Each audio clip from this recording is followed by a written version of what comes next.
going to be, and they're going to be in the wrong direction, we at least have a set group of rules that we can plan under. So right now, a lot of the freeze in the economy, I mean, some of it is him going in the wrong direction, but some of it is us not actually knowing what the rules are going to be in a week or in 2 weeks or in a month. Once the rules get set, even if they're not very good rules, a lot of that paralysis ends. But the inflation taxes come way down. In Yes. fact, the effective capital gains taxes come down because of low inflation. Because of the deflation, The energy taxes come down. We are getting more liquidity. Steve Forbes isn't saying enough, but we are getting a lot of liquidity, as Arthur argues. We have had a certain credit unthawing, credit freeze thaw in the open markets. We have seen the Treasury curve move to upward sloping. In other words, there are some positive signs, Jerry, are there not? Let's not all be so bearish, for heaven's sakes. Well, interest rates are very low, so that's one major cost that's low. Commodity prices are low. That's another major cost that's low. I don't want this to be overly harsh, but they've laid off a lot of workers, which is exactly what you need to do. I mean, it's bad for the workers, but it's exactly what you need to do in a recession. So that's labor costs being lowered. So that's a pretty good profit picture. Now, are we in the 80s? Are we going to have a boom? No. But the level of gloom now, I don't think is justified. I got to go to look forward. Interest rates aren't going to stay low. Commodity prices aren't going to stay low. This is just temporary. All right, I got to go to Jim LeCamp. But they're low now. Jim LeCamp, let me ask. So what? We got to look forwards. Jim LeCamp, one of the things that I find most disturbing in the last 10 or so trading sessions is that besides the financials in the banks, what's been selling off are industrial-related stocks, basic material-related stocks, what I would call cyclical growers. We saw it again today. Transport's down 4% today. Morgan Stanley Commodity Index down 2%. Morgan Stanley Cyclical Index down 4%. Machinery and construction, Jimmy, down 4%. This has been a pattern, and I'll tell you what else bothers me. In the shorter run, we are seeing the speculative junk bond yield spreads and rates are starting to widen, Jim LeCamp. They had been narrowing, and even the investment-grade corporate bond rates and spreads are beginning to widen. Now, what's going on here? This all looks to me like a vote against economic recovery.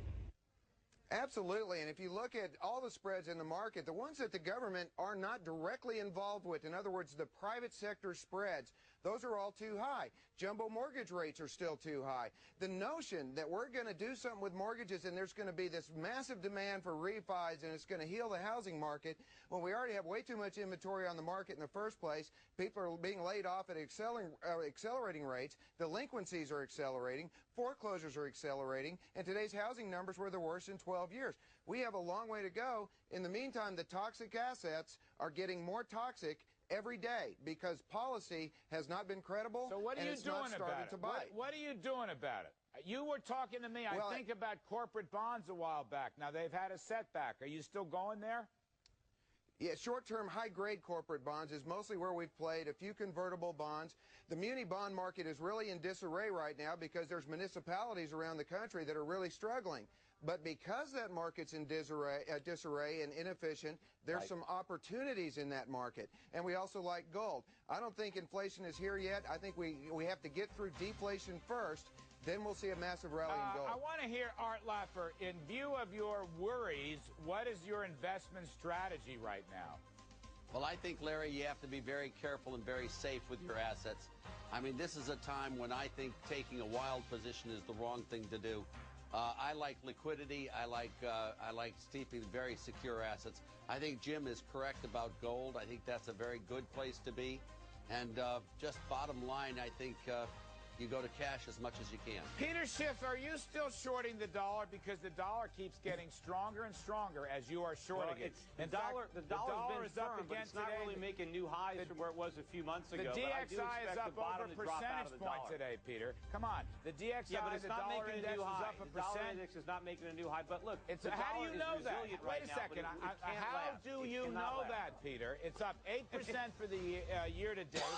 The dollar is up about 25% from its That's lows. because Europe is worse than we are. But how do you know the dollar's going down, Peter? I want to challenge you on this. Like, how do you know anything? Look, I know that when we're creating all this money and we're not creating a lot of goods, I know the dollar's going to plunge. Eventually, it has to happen. But Europe is creating the money, too. Other currencies are doing the same thing. Mathematics. I'm certain it's going to happen. I don't know exactly when, but I know the dollar's going to plunge.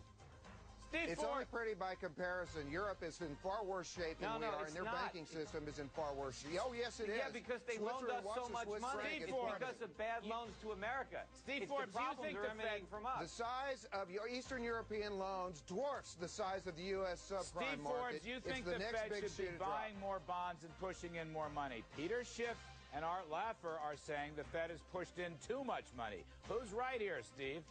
Oh, I think you just look at the Fed balance sheet. It is shrinking, and they should be targeting this to the area that needs it, which would get this economy moving, mortgage-backed securities, and also, Larry, let's do that mark-to-market, get rid of that, and restore the uptick Steve, rule. you buy those mortgage-backed securities with your money. Don't buy it with my money. Peter Schiff, is there any condition at all under which you would buy U.S. stocks right now? Well, there's some, sure. There's some good U.S. stocks. Give me a for instance. I still think that there are cheaper stocks outside the U.S. on a PE basis or a dividend yield basis, but there are some good companies. And, of course, you know, when inflation really kicks into high gear, ultimately a lot of U.S. companies are going to benefit from that because they're going to see their debt wiped out. And there's, you know, it's going to be better to own stocks than bonds. All right, I got to leave it there, gentlemen. Thank you very much. Art Laffer, Jim LeCamp, Peter Schiff, Jerry Boyer. Steve Forbes come back later to debate on the Obama State of the Union message last evening and what's in store for all of us. By the way, folks, tonight on CNBC.